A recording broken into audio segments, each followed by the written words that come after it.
வணக்கம். பைபிளை முழுவதுமாக வாசிக்கும் நம் லட்சிய பயணத்திற்கு உங்களை அன்புடன் வரவேற்கிறேன். இன்று நாம் இணைச்சட்டம் நூலில் 27வது அதிகாரத்தை வாசிக்க இருக்கிறோம்.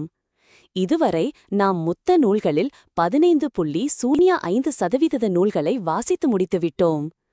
இன்னும் சில நூல்களை முடித்தால் நம் பயணம் வெற்றிகரமாகும். இன்றைய வாசிப்பின் மூலம் அந்த இலக்கை இன்னும் முன்னோக்கி நகர்த்துவோம். வாங்க தொடங்குவோம். கடவுளின் கட்டளைகள் கற்களில் எழுதப்படல்.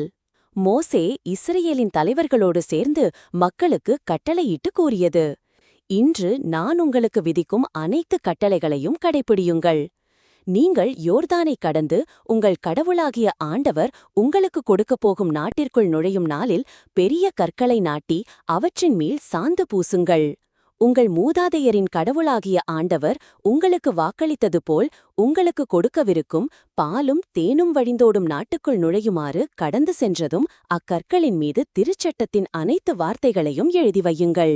நீங்கள் யோர்தானை கடந்து சென்றதும் நான் இன்று உங்களுக்கு கட்டளையிட்டது போல இத்தகைய கற்களை ஏபால் மலை மீது நாட்டி அவற்றின் மீது சாந்து பூசுங்கள்.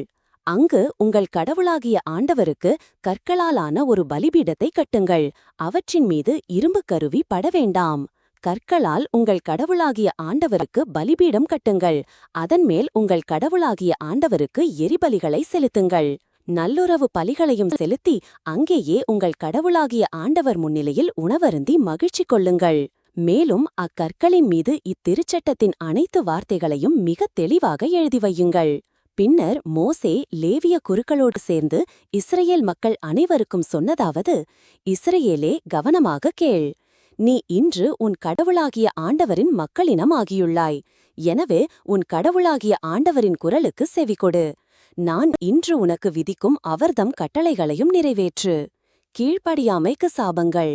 மோசே அன்று மக்களுக்கு கட்டளையிட்டு கூறியது: நீங்கள் யோர்தானை கடந்தபின் மக்களுக்கு ஆசி வழங்குமாறு சிமியோன், லேவி, யூதா, இசக்கார், யோசேப்பு, பென்யமின் ஆகியோர் கெரிசம் மலை மீது நிற்கட்டும்.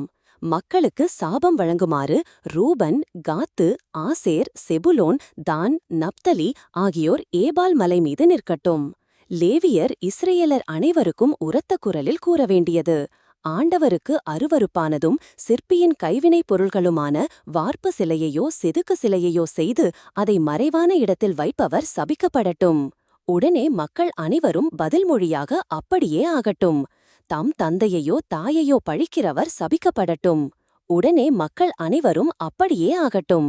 தமக்கு அடுத்திருப்பவரின் எல்லைக் கல்லை அப்புறப்படுத்துபவர் சபிக்கப்படட்டும். உடனே மக்கள் அனைவரும் அப்படியே ஆகட்டும். பார்வையற்றவரை வழிதவறச் செய்பவர் சபிக்கப்படட்டும். உடனே மக்கள் அனைவரும் அப்படியே ஆகட்டும்.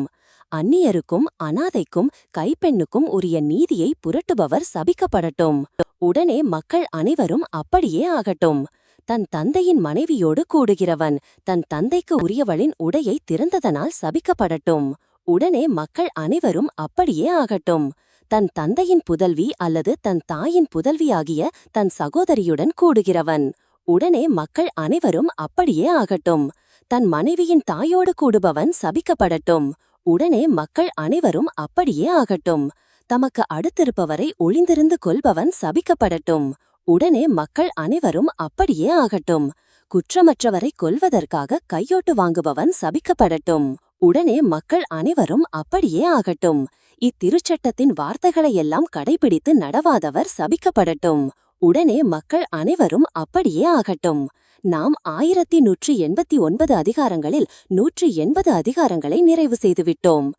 இன்னும் சில அதிகாரங்களை வாசித்தால் முழு பைபிளையும் முடித்து விடுவோம். நாளை அடுத்த அதிகாரத்தை பார்க்க சந்திப்போம்.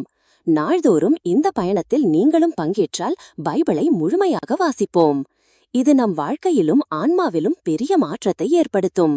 இந்த பயணம் உங்களுக்கு நம்பிக்கையையும் சமாதானத்தையும் கொடுத்து